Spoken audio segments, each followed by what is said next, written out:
Olá, paz do Senhor sobre as vossas vidas. O meu nome é Nelson Viegas. Bem-vindo a este lugar, pregador, um instrumento do reino. Ao longo dos próximos domingos, eu vou ter sempre aqui, portanto, às 4 horas, uma palavra, portanto, de Deus para a vossa vida. Mas vamos começar essencialmente com uma série de mensagens construídas debaixo, portanto, de um livro que eu escrevi recentemente chamado A Nota Promissória e que eu disponibilizei, portanto, online. Pode escrever www.anotapromissoria.tk e aceder, portanto, a este material, ao livro. Também tens lá um audiobook que já está a ser gravado, alguns capítulos estão disponíveis e também todas as mensagens baseadas, portanto, nesta série estarão disponíveis aí. Portanto, Deus te abençoe, que esta semente que está a ser lançada possa cair em terreno fértil. É esse o meu objetivo, a glória, portanto, é para Deus. E se eventualmente tu que estás a ouvir ainda não tiveste uma experiência pessoal com Deus, portanto eu oro também sobre a tua vida para que a palavra de Deus alcance o teu coração e possa fazer uma transformação. Porquê a nota promissória? Bom, em 1963, no mês de agosto, um pregador americano negro chamado Martin Luther King discursava nas escadarias do Lincoln Memorial, dizendo, portanto, que se recusava no seu discurso, I Have a Dream, que se recusava a aceitar que o Banco da América não tinha créditos suficientes para descontar uma nota promissória. Porque a Constituição dos Estados Unidos tinha passado uma nota promissória, portanto, ao americano, de que todos eles eram iguais perante a lei, negros, brancos, judeus, cristãos, independentemente da raça, cor da pele, religião, portanto, todos eles tinham os mesmos direitos. Contudo, o negro americano continuava segregado, continuava sem ter direito, portanto, aos seus direitos, e por essa razão eles estavam ali para dizer à América, que recusavam-se a acreditar que o Banco da América não tinha créditos suficientes, que não tinha fundos para descontar aquela nota promissória. Ora, também Jesus Cristo, também Deus, perdão, passou, portanto, uma nota promissória a toda a humanidade, portanto, um resgate que foi feito a toda a humanidade. Deus passou essa nota promissória chama-se Jesus Cristo, com o objetivo de resgatar, portanto, toda a humanidade para Deus. Vamos começar por ler, portanto, um versículo que nós encontramos, dois versículos que encontramos no livro de Atos, capítulo 17, versículo 22 e 23, diz assim: Sendo assim, Paulo levantou-se no meio da reunião do Areópago e discursou: Caros atenienses, percebo que sob todos os aspectos sois muitíssimo religiosos. Pois caminhando pela cidade observei cautelosamente seus objetos de adoração e encontrei até um altar com a seguinte inscrição: Ao Deus desconhecido. Ora, pois, é exatamente este a quem cultuais em vossa ignorância que eu vos passo a apresentar. Ora, Paulo, visitando Atenas numa das suas viagens missionárias, portanto, ele descobriu e percebeu que os atenienses eram muito idólatras. Tinham Deus para tudo e mais alguma coisa, inclusive um altar que estava edificado para o Deus desconhecido. Ora, Paulo aproveita a oportunidade e evangeliza, portanto, os atenienses no Areópago, falando que este Deus desconhecido, portanto, se chama Jesus Cristo, portanto, ele é o único Criador, portanto, dos céus e da terra e de todas as coisas que existem. Mas porquê que eu estou a trazer este versículo? Para explicar uma coisa, que o homem busca Deus. Okay? Quer seja o ateniense, quer seja o religioso budista, quer seja o religioso islamita, quer seja o religioso cristão, quer seja o jogador de futebol, quer seja o apostador no totoloto, o homem, portanto, à busca em cultura física, a mulher carente, não importa, independentemente de todas as circunstâncias, todas as pessoas buscam Deus. Ainda que o possam buscar, portanto, nas formas menos convencionais que nós possamos imaginar. Buscam Deus no sentido que buscam aquilo que só Deus pode dar. Okay? O viciado no desporto, na adrenalina, no desportos radicais, procura encontrar aquela sensação que o preenche, que o complete. Os viciados, portanto, nas drogas, no sexo, na pornografia, procuram, portanto, um conjunto de emoções que acreditam que ali, portanto, podem obter. O viciado no jogo. Enfim, um conjunto de pessoas que busca Deus ou busca aquilo que Deus, portanto, que só Deus pode dar e procuram-no buscar, portanto, em todas estas coisas. Porquê? Porque o homem está carente, portanto, porque o homem tem um vazio em si próprio, o homem está insatisfeito, e quando falo o homem, estou a falar da humanidade em geral. O homem está insatisfeito com a situação em que vive, está insatisfeito com o casamento, está insatisfeito com a mulher, está insatisfeito com o trabalho, está insatisfeito com os filhos, está insatisfeito com o patrão, está insatisfeito com os amigos, e a única solução que ele encontra para a sua vida é mudar de trabalho, mudar de família, mudar de vida, portanto, mudar. A única coisa que o homem quer é encontrar-se a si mesmo, preencher o vazio que tem dentro de si, e ele acredita que é neste processo de mudança que ele vai encontrar. Por isso nós temos o mundo que nós temos, complicado, em desenvolvimento, é verdade, mas cada vez mais só, cada vez mais as pessoas partidas, cada vez mais as famílias desfeitas, cada vez mais as pessoas estão cada vez mais sozinhas. As redes sociais crescem desalmadamente, mas cada vez mais os homens têm menos interação entre si, cada vez estamos menos sós, cada vez estamos mais reféns, portanto, de uma vida, portanto, escravizada, em busca de coisas que só Deus, portanto, nos pode dar. Vamos ler uma outra passagem que diz, que está em Colossenses capítulo 1, versículo 13, que diz assim: Ele nos resgatou do domínio das trevas e nos transportou para o reino do seu Filho amado.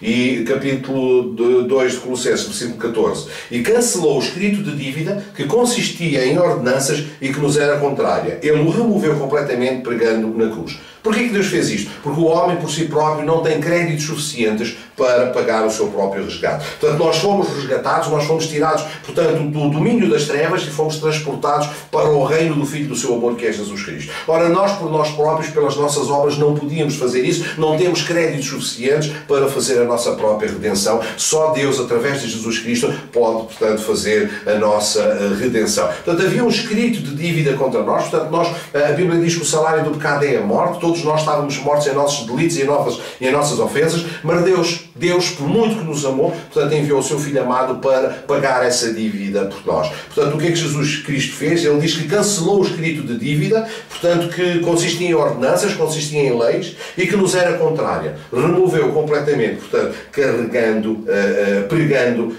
na cruz. Portanto, Jesus Cristo é a nossa nota promissória. Jesus Cristo é o único que nos pode aproximar de Deus. Jesus Cristo é o único que nos pode tirar, portanto, do reino das trevas e nos dar, portanto, a liberdade. É o único, o Banco do Céu é o único que tem saldo suficiente para, portanto, resgatar a nossa dívida e para nos dar, portanto, uma vida com abundância. Vamos assim rapidamente para Gênesis, o primeiro livro da Bíblia, no capítulo 1, os primeiros 5 versículos, diz basicamente assim: No princípio criou Deus os céus e a terra. A terra, entretanto, era sem forma e vazia. A escuridão cobria o mar que envolvia toda a terra, e o Espírito de Deus se movia sobre a face das águas. Disse Deus: haja luz, e houve luz. Viu Deus que a luz era boa, e separou a luz das trevas. Chamou Deus à luz dia, e às trevas chamou noite. Houve então a tarde e a manhã, o dia primeiro. Ora, eu olho para estes primeiros 5 versículos da Bíblia e vejo aqui um paralelismo, uma metáfora, uma alegoria, portanto, do que é a vida do homem. Nós, apesar de sermos criação de Deus, sem Deus estamos sem forma, estamos vazios, e em nós só existe trevas, e vivemos como que na face do abismo. Contudo, quando o Espírito de Deus se move em nós, quando o Espírito de Deus entra em nós, então esse Espírito faz uma separação, retira de nós as trevas e passa a habitar em nós a luz. E tal como na criação isso foi o primeiro dia, quando Deus entra em nós e separa as trevas e em nós passa a existir apenas luz, passou a ser também o nosso primeiro dia. Nós vamos ver que este novo nascimento, esta passagem das trevas para a luz, portanto, se deve tão somente e unicamente à nota promissória, portanto, que é Jesus Cristo, à sua redenção perfeita. Mas mantém-se a pergunta: porquê que muitos, se realmente esta nota promissória foi dada a todos, porquê que muitos não descontaram o cheque? Porquê que muitos continuam debaixo, portanto, da prisão? Porquê que muitos não fazem uso, portanto, desta nota promissória? Bom, muitos ainda estão naquela fase de que gostam do seu Deus, ok? Gostam do Deus que escolheram e ainda o servem com prazer. Não vão perceber mais tarde que este Deus vai se transformar numa escravidão e provavelmente vão ter muita dificuldade depois em encontrar a libertação. E dizem: bom, eu no princípio servia porque tinha prazer, agora, portanto, eu sou escravo deste prazer, não consigo, portanto, libertar disto. É o que acontece, por exemplo, com qualquer tipo de vício, portanto, no qual a pessoa fica, ou do qual a pessoa fica, portanto, escravizada. Mas uma das coisas muito importantes para a nossa mudança, para nós nos virarmos para Deus, é a percepção do amor de Deus nas nossas vidas. Okay? Tu lembras-te provavelmente quando estás apaixonado, ou quando eu vou contar a história de outra forma. Eu tenho um amigo meu que me dizia recentemente que Ele está solteiro, portanto, ele dizia o quão era importante para ele encontrar uma mulher que ele amasse e que ele soubesse, portanto, que era amado. Isto para ele era uma espécie de uma força motivadora, dava-lhe sentido, dava-lhe foco, não é? E permitia, ele sentia que era capaz de realizar todas as coisas. Ele sentia que era capaz de fazer o que quer que seja, porque a noção, portanto, desse amor na vida dele era a força necessária, a força motriz para ele poder dar sentido, portanto, à vida dele e mudar e fazer aquilo que ele tivesse que fazer. Ora, isto é muito importante e faz todo o sentido, porque a pergunta que muitas pessoas fazem é esta: será que Deus me ama? Portanto, será que eu tenho valor para Deus? Portanto, existindo Deus, será que Deus me ama? Será que eu valo alguma coisa para Ele? Okay? Eu vou-te contar, vou-te introduzir este tema, contando-te o encontro que Jesus tem com um jovem, um escriba, chamado um doutor, portanto, da lei também. Nós encontramos este evento de Jesus em Lucas 10, portanto, capítulo 25 a 28, e depois também em Mateus. Eu vou andar entre estes dois livros. E diz assim: certa vez um advogado da lei levantou-se com o propósito de submeter Jesus à prova e lhe indagou: Mestre, o que preciso fazer para herdar a vida eterna? Ao que Jesus lhe propôs: o que é que está escrito na lei? Como tu a interpretas? E ele replicou: amarás o Senhor teu Deus de todo o teu coração e de toda a tua alma, de todas as tuas forças e com toda a tua capacidade intelectual. E amarás ao teu próximo como a ti mesmo. Então Jesus lhe afirmou: respondeste corretamente, faz isso e viverás. Ora, nós vemos que este jovem doutor da lei, ele era um entendido da lei. A sua pergunta, portanto, não era com o intuito de aprender, era com o intuito, portanto, efetivamente, de apanhar Jesus, portanto, em falso. Contudo, Jesus acrescenta algo, portanto, no final deste texto, e que nós podemos ler em Mateus 22:40. Ele diz: destes dois mandamentos dependem a lei e os profetas. Ok? Portanto, é interessante que a vida de Israel, portanto, a vida do judeu da altura, estava baseada, portanto, na lei e nos profetas. Como lei podemos entender os 5 primeiros livros da Bíblia, a constituição da sua teocracia, não república, era uma teocracia, e os profetas, todos os livros que foram escritos, portanto, depois destes 5 primeiros livros da lei, ou os livros, portanto, de Moisés. Toda a estrutura de vida, portanto, do judeu naquela altura estava sustentado, portanto, nestas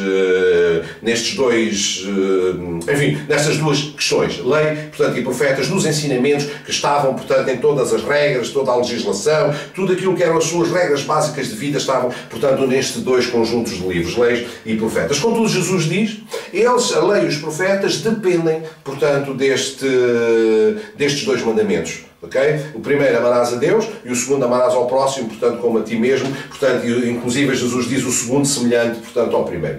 O que é interessante aqui, quando ele utiliza a expressão destes dois mandamentos dependem a lei e os profetas, a palavra dependem no grego é a palavra kremanumi.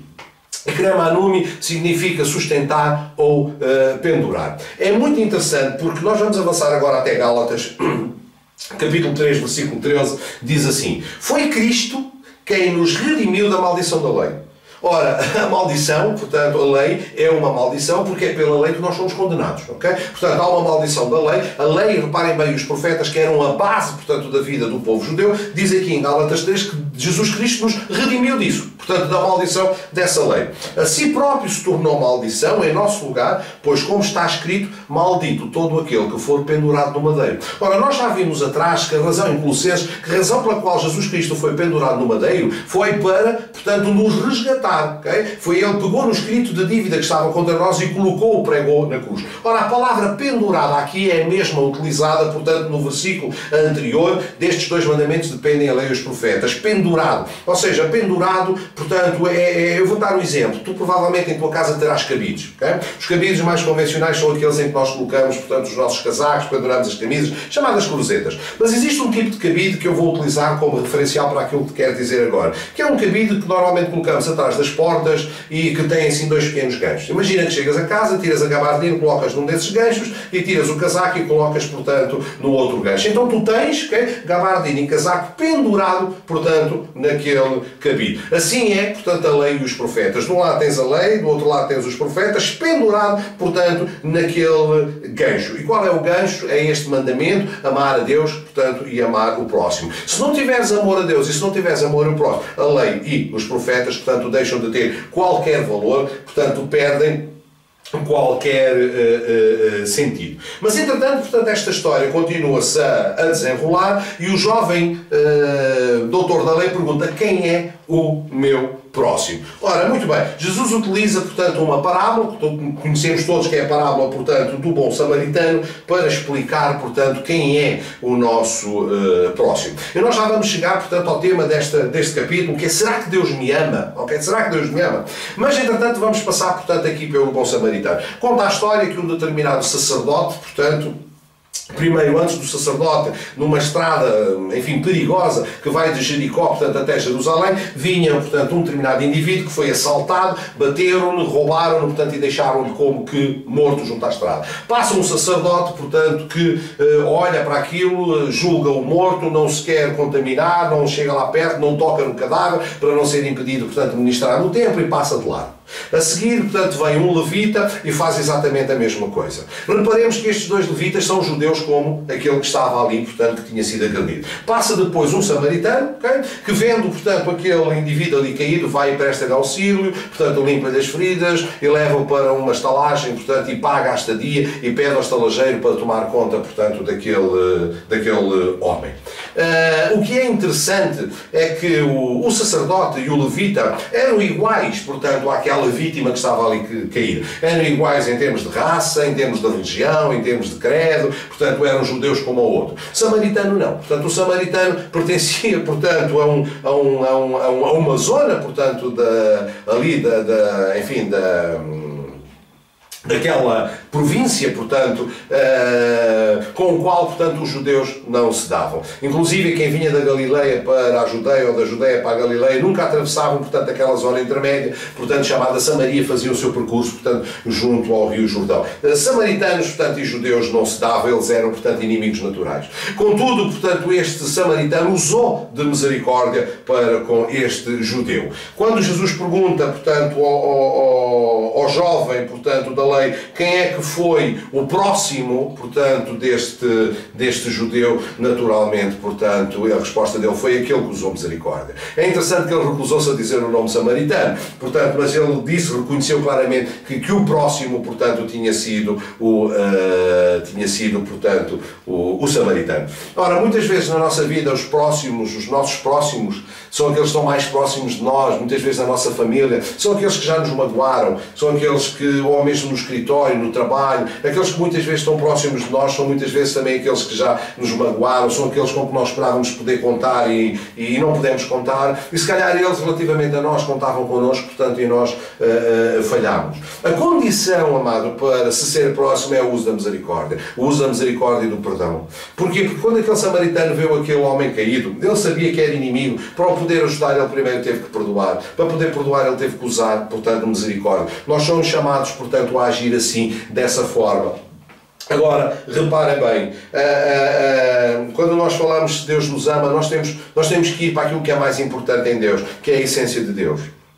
E quando nós falamos de Deus e da essência de Deus, nós sabemos que Deus é poder, nós sabemos que Deus é glória, nós sabemos que Deus é santo, okay? Mas acima de tudo, nós precisamos de perceber que Deus é amor. Não foi a sua santidade que nos salvou, não foi o seu poder que nos salvou, não foi a sua glória que nos salvou, foi o seu amor para connosco que nos salvou. Amém? Inclusive, a Bíblia diz, no versículo João 3,16, talvez o versículo mais conhecido, portanto, da Bíblia, diz assim: porque Deus amou o mundo de tal maneira que deu o seu Filho unigênito para todo aquele que nele crê não pereça, mas tenha a vida eterna. Então deixa-me dizer-te o seguinte: tu perguntas, será que eu sou amado? Será que Deus me ama? Como é que eu posso ter a certeza do amor de Deus na minha vida?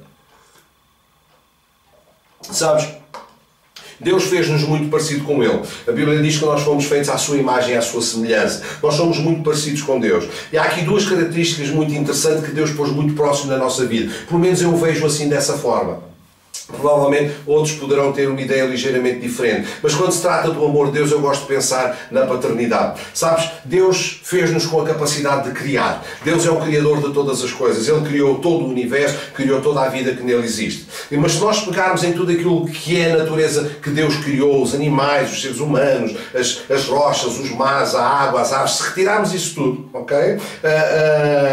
Que é a natureza criada por Deus, o que é que nós temos a seguir? Todas as coisas criadas pelo homem. Okay? O homem tem essa mesma capacidade de Deus, essa mesma natureza de Deus de ser criador. Nós criamos os carros, as luzes, as casas, os computadores, ou seja, está em nós, portanto, esta mesma natureza de Deus. Portanto, nós temos este ADN de Deus, esta sua capacidade de Deus, de criador, Ele passou para nós também e nós conseguimos criar. Nós replicamos, nós copiamos aquilo que vemos o nosso Pai fazer. Tal como Deus criou, nós assim continuamos a criar. Isto faz parte da natureza divina, portanto, em nós. Outra das características interessantes, alguém poderá dizer, mas nós não somos capazes de criar a vida. Não é verdade, nós somos capazes de criar a vida. Aliás, quando Deus fez o homem, o primeiro mandamento que Ele nos deu foi multiplicai-vos. Okay? Portanto, nós temos a capacidade de multiplicar a vida, faz parte da nossa natureza, está no nosso DNA, a capacidade de nós gerarmos vida. E agora repara bem, será que Deus me ama? Como é que eu posso saber que Deus me ama? É precisamente na paternidade, é precisamente na maternidade que nós podemos perceber o amor de Deus para connosco. Sabes, eu tenho 2 filhos. Um de 17 e um de 16 anos. Fazem agora. Eu posso conhecer algumas das pessoas que estão a assistir a esta mensagem, não conhecerei a maior parte delas, e eu não sei se em algum momento da tua vida fizeste alguma coisa para comigo do qual eu possa estar em gratidão para contigo. Mas, por exemplo, se me pedissem para entregar um dos meus filhos em sacrifício pela tua vida, podes ter a certeza que a minha resposta seria não. E isso seria o mais natural. Eu não teria condições de sacrificar o meu filho por pessoas que me fizeram bem, quanto mais por pessoas que eventualmente me possam ter feito mal. Portanto, eu preferia entregar-me a mim próprio como sacrifício do que sacrificar, portanto, qualquer um dos meus filhos. Porquê? Porque aquilo que nos une, o amor que nos une, portanto, aos nossos filhos, porque saíram de nós, porque são parte integrante de nós, é precisamente o mesmo amor que Deus tem para connosco. E se tu perguntas a ti próprio, será que Deus me ama? Olha para os teus filhos, olha para a tua criação, olha para eles saíram de ti. Sabes que uma das dores mais difíceis de suportar e que as pessoas dizem é a dor de perder um filho. Diz que nenhum pai, nenhuma mãe deveria sobreviver, portanto, ao ato de perder um filho, porque é uma dor incompreensível, que eu nem sequer gosto efetivamente de imaginar. Porquê? Porque aquilo que nos liga à nossa criação, aquilo que nos liga àquilo que saiu de nós, portanto, o amor da paternidade é uma forma de tu perceberes o quanto Deus te ama. Da mesma maneira que tu amas os teus filhos, que morrias por ele, assim Deus fez exatamente isso por ti. Ele entregou-se por ti, portanto, para te ganhar. Ele entregou-se por ti para te resgatar. Ele foi à cruz por causa do amor que Ele tem por ti. Sim, verdadeiramente Deus ama-te, verdadeiramente Deus quer estar contigo, verdadeiramente o amor de Deus na tua vida deve ser o catalisador fundamental da tua mudança. Sim, tu que estás à procura de Deus, todos nós, toda a humanidade que está à procura de Deus, está à procura da peça do puzzle para encaixar na sua vida, para que diga eu tenho sentido, eu tenho identidade, eu tenho valor. Todos nós andamos à procura disso. Eu encontrei esse valor em Cristo, eu encontrei a peça do puzzle que faltava na minha vida e fiquei completo. Contudo, muitos de nós que estamos ainda completos procuramos esse Deus em coisas completamente diferentes, tal como os atenienses, portanto, faziam criando altares e templos adorando, portanto, a deuses estranhos. O único banco que tem fundos suficientes para descontar a nota promissória que foi passada em teu nome, portanto, é o banco do céu. Deus ama-te. Ele enviou o seu Filho amado, okay? Por quanto te ama, para te resgatar, para te tirar do reino das trevas e levar-te para o reino do Filho, do seu amor. Contudo, muitos de nós muitas vezes sentimos como um quinto pardal. O que é um quinto pardal? Vem comigo até Mateus 10, 29 a 31. Diz assim: não se vendem 2 pardais por um asse? Mesmo assim, nenhum deles cairá sobre a terra sem a permissão do vosso Pai. E quanto aos muitos cabelos da vossa cabeça, estão todos contados. Por isso não temais, bem mais valeis vós do que muitos passarinhos. Contudo, na passagem de Lucas 12, diz assim: não se costumam vender 5 pardais por 2 pequenas moedas ou por 2 asses?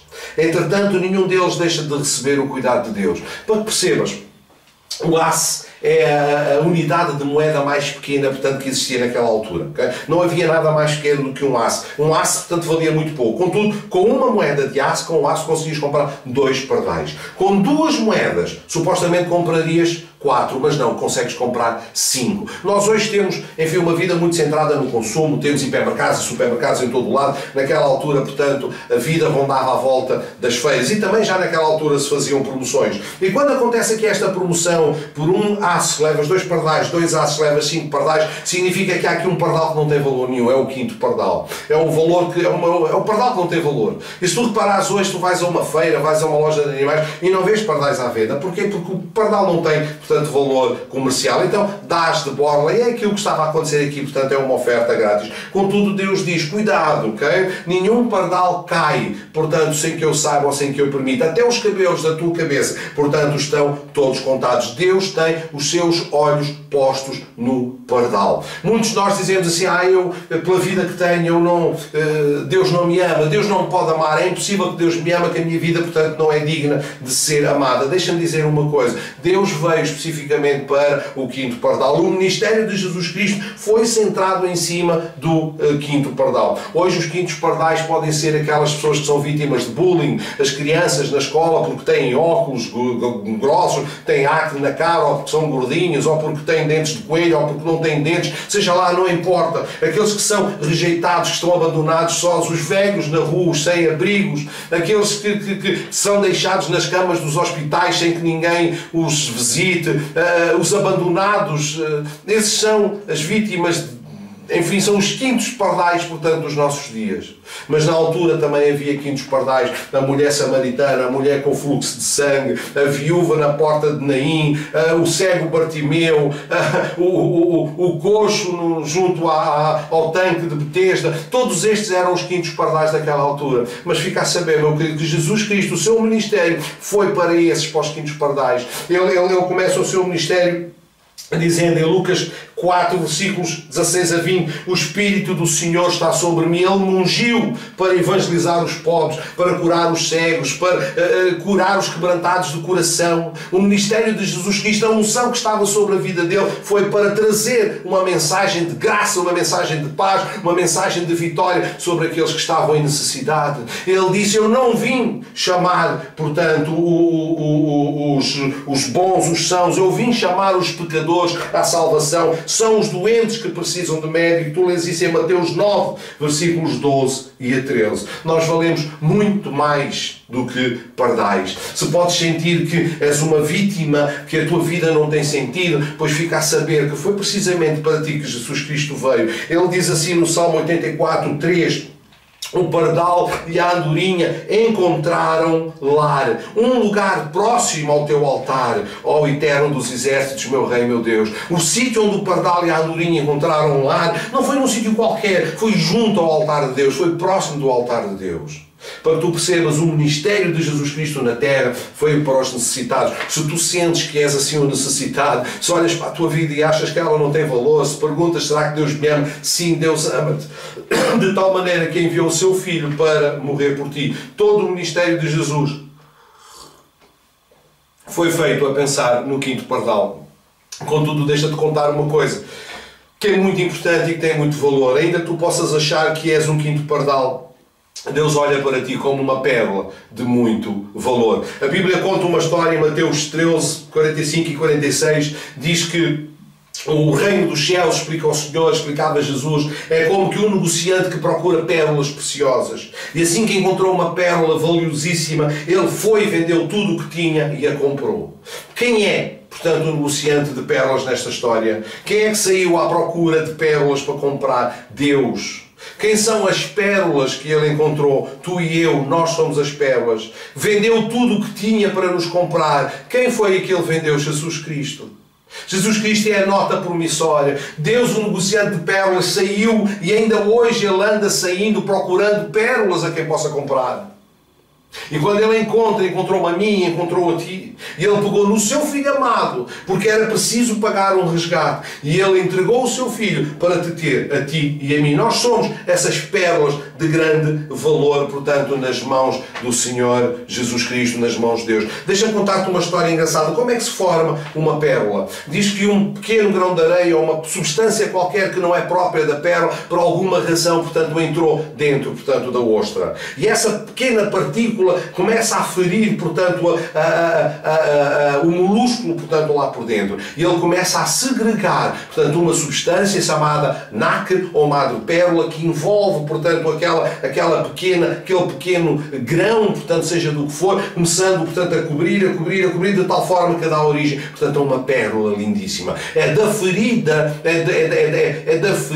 portanto, que nasce a pérola. Agora, uma coisa muito interessante que tu talvez não saibas, é que a casca da ostra e a pérola são feitas da mesma substância. A mesma substância, o nacre, que faz, portanto, aquela pérola preciosa, é a mesma que faz aquela ostra. Mas quando tu olhas para a ostra por fora, ela é feia. A ostra não tem beleza nenhuma. Ninguém guarda, portanto, as conchas da ostra, porque ela aparentemente não tem beleza. Muitas vezes é assim, o quinto pardal por fora aparentemente não tem beleza, não é bonito, portanto, não tem nada que seja atrativo, tal como a Bíblia portanto, faz referência a Jesus, que olhávamos para Ele e não víamos beleza alguma.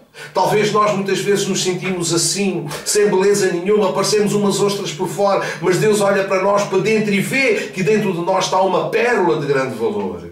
Aleluia! Mesmo a Bíblia diz que Ele coloca tesouros em vasos frágeis.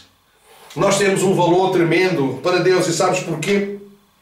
Porque nós fomos feitos para a comunhão com Deus. Repara bem, se tu pegares, por exemplo, num pequeno ramo de uma árvore, num pequeno galho, tu vais perceber que a matéria-prima daquele galho é igual à do tronco, apesar do galho ser muito pequeno e o tronco ser grande. Se pegares num martelo e partires um pedaço de uma rocha, vai sair uma rocha pequena, mas a matéria da qual é feita aquela rocha pequena é igual à rocha grande. Portanto, nós saímos dele. Okay? Nós saímos dele, nós saímos de Deus. Portanto, a natureza que está em nós é a natureza divina. Nós temos o DNA de Deus. E naturalmente que o nosso objetivo é voltar a Deus. Nós sentimos uma atração natural para Deus. O nosso objetivo é voltar a Deus. E o objetivo de Deus é que nós voltemos a Ele. Por isso Deus passou esta nossa promissória para nos resgatar, para nos trazer à comunhão com Deus. Existe uma palavra na Bíblia, chamada, uma palavra, portanto, no hebraico, que é a palavra yada. A palavra yada é uma palavra muito complexa, que ela pode ser utilizada de várias formas, conforme eu te vou mostrar. Mas yada significa fusão emocional, física, espiritual, portanto, com alguém. Quando tu encontras em Gênesis 4, no versículo 1, diz assim: e conheceu Adão a Eva, sua mulher, e ela concebeu, e teve a Caim, e disse: alcancei do Senhor um varão. Esta palavra conheceu é yada. Naturalmente que o conheceu aqui não foi Adão, chegou ao pé de Eva e disse: olá, o meu nome é Adão, tu és a Eva, muito prazer, 2 beijinhos. Não. Significa que conheceu, significa que eles foram ter relações sexuais, que eles se envolveram fisicamente, carnalmente, emocionalmente, espiritualmente, que eles se formaram numa só natureza, e dessa uma só natureza nasceu-lhes um filho varão. Contudo, se avançarmos, por exemplo, para Oséias 6.3, é apenas um exemplo dos muitos exemplos onde a palavra yada aparece, portanto, com uma outra conotação. Diz assim: conheçamos e prossigamos firmemente adorando e conhecendo Yahvé, o Senhor. Tão certo como nasce o sol, sua vinda ocorrerá sobre todos nós como as boas chuvas que vivificam a terra nos tempos apropriados. Esta palavra yada aqui, usada como conhecer, aqui significa conheçamos o Senhor, vamos conhecê-lo. Como podíamos dizer, vamos conhecer o Manel ou o António, a palavra yada. Ela é muito profunda. Este conhecer significa uma fusão, portanto, emocionalmente entre duas pessoas. Amém? A Bíblia diz que aquele que se une a Deus, okay?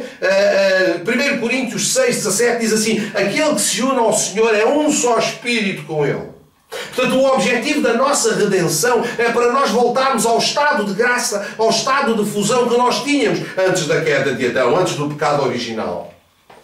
É como se nós fôssemos o puzzle, é como se cada um de nós fosse uma pequena peça do mega puzzle que Deus é, como se Deus tivesse Ele próprio pequenos buracos que podem e devem ser preenchidos com todo o ser humano que nasceu e que Deus enviou, aos quais Deus enviou o seu Filho Jesus para que Ele pudesse resgatar, para que nós pudéssemos voltar ao nosso lugar de origem, para que nós pudéssemos voltar a ser enxertados na nossa natureza primordial, que é Deus. Aleluia! Portanto, nós fomos resgatados, nós fomos chamados para esta comunhão com Deus. E repara bem, Isaías 54:5 diz assim: pois o teu Criador é o teu esposo, Yahvé, o Senhor dos Exércitos, é o seu nome, o Santo de Israel e seu Redentor. Ele é chamado o Deus de toda a terra. Ora, a Bíblia afirma, o próprio Deus afirma aqui que Ele, o Criador, Ele é o nosso marido. Ele é o marido de Israel, da mesma maneira que Jesus Cristo é o noivo da igreja. A igreja é a esposa, portanto, do Cordeiro. Portanto, existe aqui uma relação emocional, existe aqui uma relação espiritual que é altamente profunda, portanto, e que nos atrai a Deus e que atrai Deus, portanto, à nossa pessoa. Aleluia! Portanto, nós vivemos continuamente nesta busca de Deus, vivemos continuamente procurando preencher espaços que estão vazios em nós, quando a nossa fusão emocional, o nosso iada, depende tão somente da aceitação de Jesus Cristo como nosso Salvador pessoal. Ele é a nossa promissória. Amém? Deixa-me dizer-te outra coisa, e vamos dar aqui um pequeno passo. Nós fomos feitos filhos de Deus. Okay? Existem dois tipos de filhos, duas formas, portanto, de ser filhos. Efésios 2, versículos 2 e 3 diz assim: nos quais outrora andaste segundo o curso deste mundo, segundo o príncipe das potestades do ar, do espírito que agora opera nos filhos da desobediência, entre os quais todos nós também antes andávamos nos desejos da nossa carne, fazendo a vontade da carne e dos pensamentos, e éramos por natureza filhos da ira, como também os demais. Ora, o apóstolo Paulo aos Efésios está a dizer: atenção, nós hoje que somos filhos da crença, nós hoje somos filhos da crença, okay? Já fomos filhos da desobediência. Já fomos aqueles que vivemos a nossa vida separados de Deus de acordo com o curso deste mundo. Okay? Este mundo tem uma forma de ser, tem um conjunto de estatutos, tem uma forma de ser vivido, okay? E este mundo tem inclusive um príncipe, chamado príncipe das potestades do ar, o espírito que opera agora nos filhos da desobediência, ou, outra palavra para filhos da desobediência, apisteia, que é filhos da descrença. Os filhos que não creem em Deus, que creem em outros deuses, okay? Vivem debaixo, portanto, da influência deste espírito, okay? Andando de acordo com as concupiscências da sua carne, fazendo a vontade da carne e dos pensamentos. Nós também éramos assim. Quando nós olhamos para o mundo e dizemos: o mundo está perdido, o mundo jaz no maligno, quando olhamos para as famílias, quando nós olhamos para as famílias monoparentais, cerca de 500 mil famílias em Portugal que são educadas, em que os filhos são educados com apenas um progenitor, ou o pai ou a mãe, regra geral a mãe. Nós olhamos para as nossas famílias, as famílias são disfuncionais. Nós olhamos para... Parece difícil encontrar uma família que funcione bem. As famílias não estão a funcionar bem. Temos múltiplos casamentos, somos vítimas de casamentos e divórcios. Os nossos filhos são vítimas de maus tratos, entram em gangues, cometem crimes. As escolas que deveriam ser sítios de educação são muitas vezes os piores sítios para onde as nossas crianças vão. As mães vivem sobrecarregadas com 1, 2, 3 trabalhos para conseguir sustentar a família. Estamos a viver tempos completamente difíceis. Porquê? Porque durante muitos anos nós vivemos debaixo, portanto, do príncipe das potestades do ar, este espírito que opera nos filhos da desobediência ou nos filhos da descrença. Porque se a nossa vida fosse vivida de acordo com os ensinamentos de Deus para a nossa própria vida, provavelmente teríamos evitado muito do sofrimento, e aqueles que continuam a não crer poderiam evitar muito do sofrimento que estão a trazer, portanto, ao nosso planeta, e que estão a trazer à nossa sociedade, e que estão a trazer à nossa humanidade. Nós, em tempos anteriores, fomos filhos da descrença. Mas João 1,12 diz assim: mas todos os quantos o receberam, deu-lhes o direito de se tornarem filhos de Deus, ou seja, aos que creem no seu nome. Então nós temos os filhos de Deus, aqueles que creem no seu nome, que creem no nome de Jesus, e os filhos da descrença, que vivem debaixo da influência do príncipe das potestades do ar. Amados, É muito bom hoje nós estarmos do lado, portanto, dos filhos de Deus, mas nós já fomos filhos da descrença. Houve alguém que nos evangelizou, houve alguém que nos apresentou o amor de Deus, houve alguém que nos trouxe uma nota promissória que disse: Jesus Cristo já pagou, tu podes encontrar aquilo que estás à procura em Deus, podes encontrar aquilo que estás à procura em Jesus Cristo, tu tens um cheque que te foi passado, tens uma nota promissória que te garante a redenção, usa esse cheque, vai ao banco do céu, desconta a nota promissória. Porque nós antes também já fomos produto da ira. Ainda que agora sejamos filhos de Deus. É importante ser filho de Deus? Sim, porquê? Porque quando nós somos filhos de Deus, nós herdamos. Nós temos uma herança genética, okay, que nos liga a Deus. Da mesma maneira que os nossos filhos físicos têm uma herança genética dos seus progenitores, por isso nós dizemos tal pai, tal filho, filho de peixe sabe nadar, quem sai aos seus não degenera. Porquê que nós dizemos isto? Porque nós vemos características que existem nos pais, nós vemos-las nos filhos. Tem os olhos da mãe, tem o feitio do pai, coisas como estas que nós dizemos. Porquê? Porque nós reconhecemos que existe uma herança genética que passa dos progenitores para as crianças, para os seus filhos. Nós, quando nos tornamos filhos de Deus, também recebemos de Deus uma herança genética. Também recebemos de Deus as suas características divinas. Nós recebemos de Deus a coisa mais importante, que é o seu nome. Tal como um filho recebe o nome do pai e passa a ter essa identidade. Eu lembro quando os meus filhos eram mais crianças, eu ia buscá-los à creche, ao colégio, e eu chegava lá, as pessoas conheciam-me e chamavam Viegas. Não chamavam Gonçalo ou David, chamavam Viegas, era o apelido. Os meus filhos passam a ter o meu nome. Da mesma maneira que quando eu me torno filho de Deus, eu passo a ter o seu nome. Existe um nome que a Bíblia diz em Apocalipse, escrito numa pedra. Aleluia! Eu tenho um nome de Deus na minha vida. Ao ter o nome de Deus, eu tenho identidade. Eu tenho a identidade de Deus na minha vida. E ao ter identidade, eu passo a ter autoridade também. Quando Jesus Cristo ministrava nesta terra, Ele dizia: eu venho debaixo do mandato, eu estou aqui para fazer a vontade do meu Pai. As coisas que eu faço porque eu vi fazer.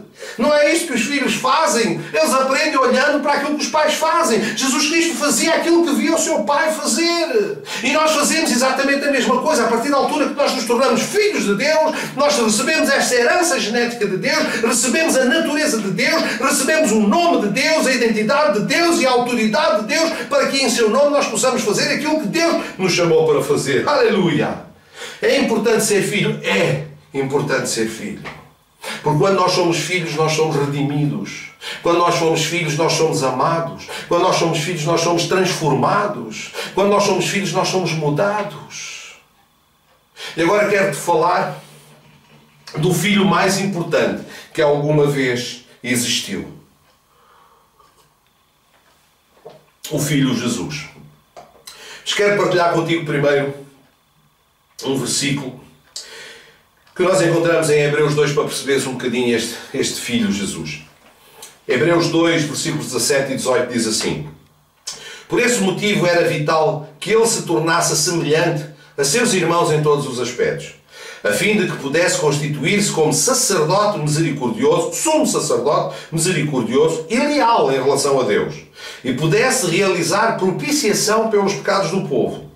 Considerando, portanto, tudo o que ele mesmo sofreu quando tentado, ele é capaz de socorrer todos aqueles que semelhantemente estão sendo atacados pela tentação. Repara bem, a Bíblia diz que Jesus em todas as coisas tinha que ser semelhante a nós, semelhante aos seus irmãos. Portanto, claramente aqui se assume que a nossa transferência, portanto, do reino das trevas para o reino do Filho do seu amado, faz que de Deus nosso Pai e de Jesus nosso irmão primogénito, portanto, de uma nova criação. Mas diz que em todas as coisas ele deveria ser semelhante a nós. Em todas as coisas, ou seja, em tudo aquilo que ele viveu, em tudo aquilo que nós somos tentados, ele também foi tentado. E não tendo pecado, ele agora pode interceder por nós a nosso favor. Só que isto é um bocadinho mais profundo. Portanto, a semelhança de Jesus Cristo a nós também está, portanto, na sua genealogia toda para trás.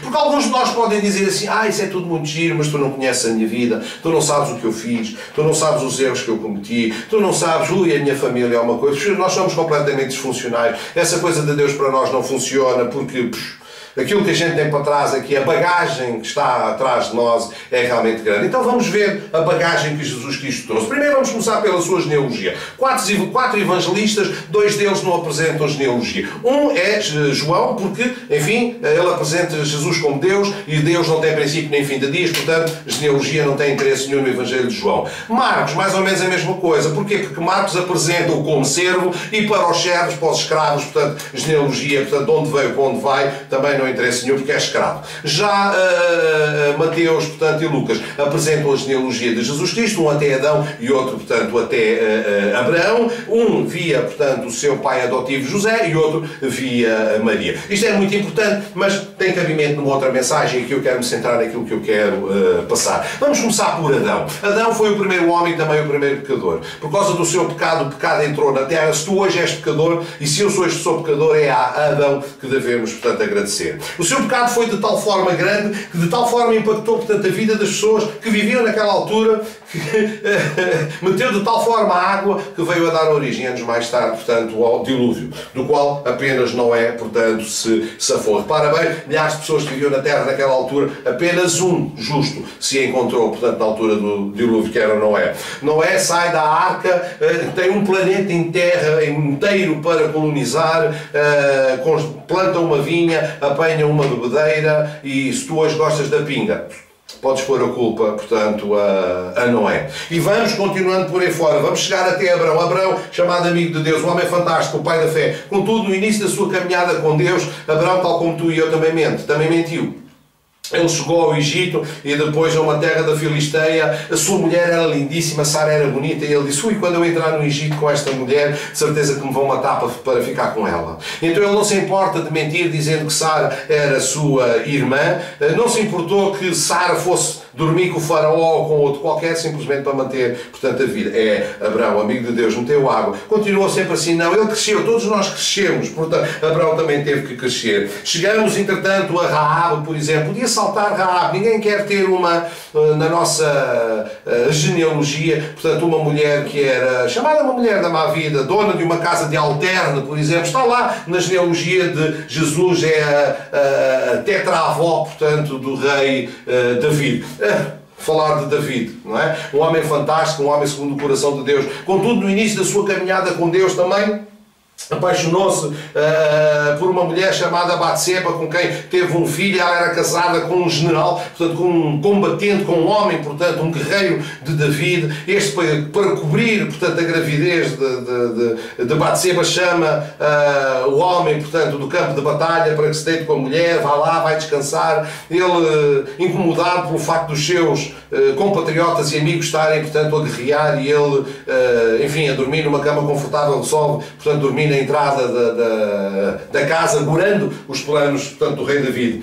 Para concretizar os seus planos, devolve-o à guerra, manda-o para a frente da batalha. O homem acaba por morrer para cobrir, portanto, o crime e o erro que David tinha cometido. Portanto, a genealogia, portanto, de Jesus Cristo. Só estou a enumerar aqui alguns casos. Não é nada que nós nos orgulhemos de pôr numa parede e dizer: ah, meu avô, meu trisavô, porque todos eles têm, de alguma forma. Não há um justo só, conforme a Bíblia diz. Mas vamos chegar até Jesus. Okay? Jesus adotado.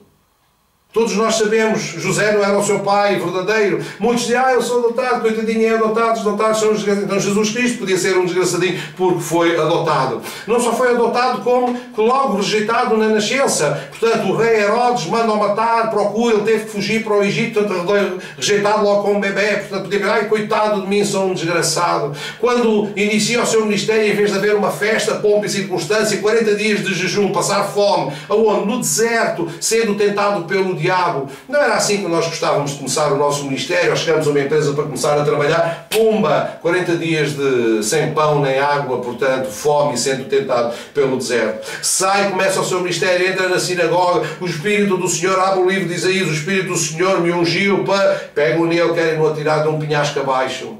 Começa a ministrar também, os seus familiares aparecem a dizer: vamos buscá-lo porque ele está fora de si, que é como quem diz, está a delirar. Nem os seus irmãos acreditavam nele. Veio para os seus e os seus o rejeitaram.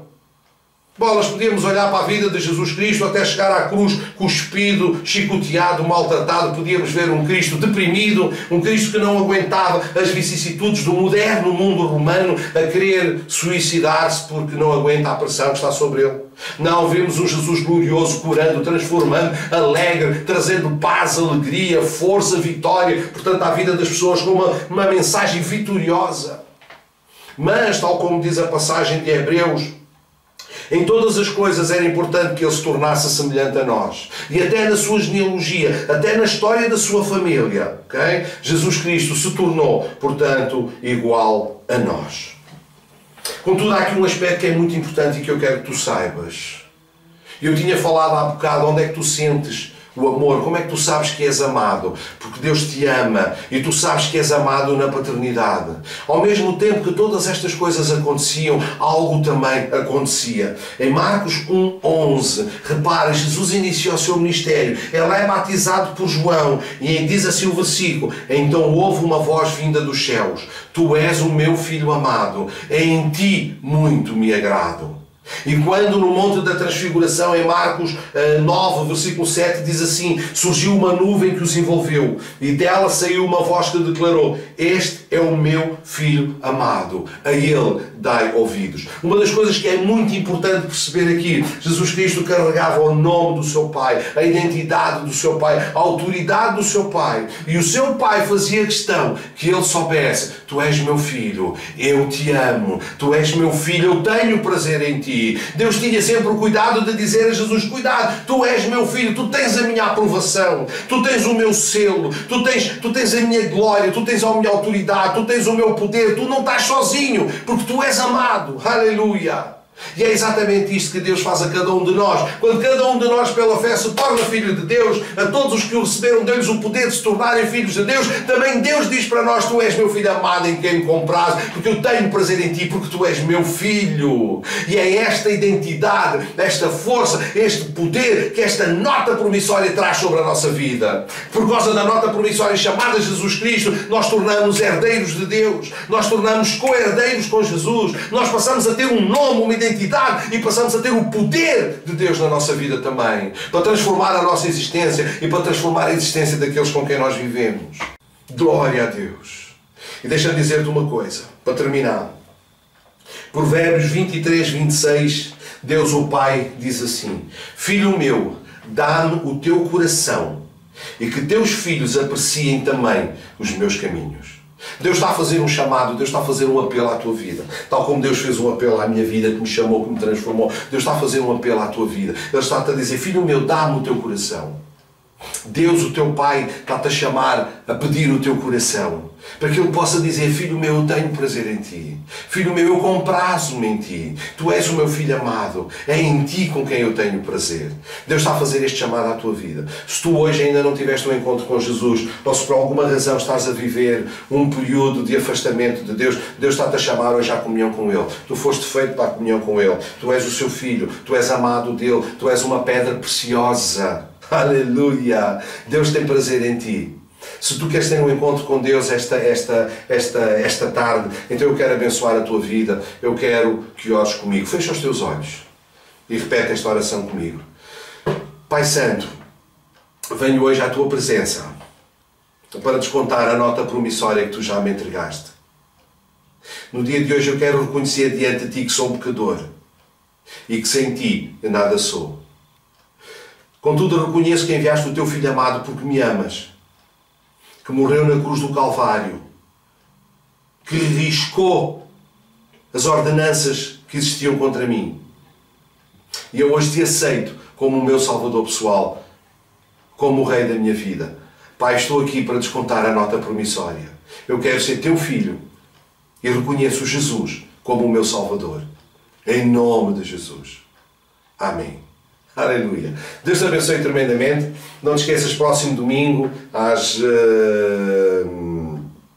4 horas da tarde, estamos aqui novamente com a segunda mensagem da série, a nota promissória. Vamos falar de lugares secretos, vamos falar das suas armas e dos seus exércitos, não vais querer perder, portanto, esta pregação. Chama a tua atenção para as notas que vão aparecer agora em rodapé. Estou muito feliz por estar aqui contigo, sou muito grato a Deus pela minha vida, pela tua vida, sou muito grato a Deus pelas tecnologias, pelo Facebook, por todas estas coisas, pelo YouTube que me permitem, portanto, estar na tua casa, portanto, a falar do amor de Deus para as nossas vidas. Deus te abençoe.